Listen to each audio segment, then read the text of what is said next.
Tapos yung soft bait natin, ganito yung kinakagat kahapon. Dark color siya na ano. Ayan. Ayan mga master. Masyado siyang malaki para sa ating sa ating jig head. Yung jig head natin is 2.5 grams lang eh. So masyado siyang malaki. Gagawin natin, puputulin natin siya. Kalahati mga master. Yung kalahati pwede pa rin natin magamit maya maya. Kasi ito na ano kung pakahapon eh. Iisa lang dala natin. Naubos ng kakagat ng tarpon.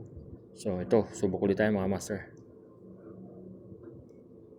Puputulin lang natin ito mga master sa dalawa. Kaya pa natin yung mga huli mamaya. Power! Phew!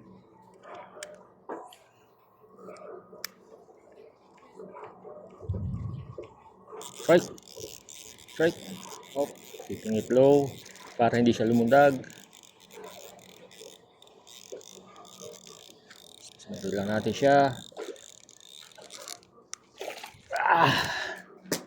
Yan mga master. Third tarpon of the day. Yan siya, malaki lang siya. Power! Phew!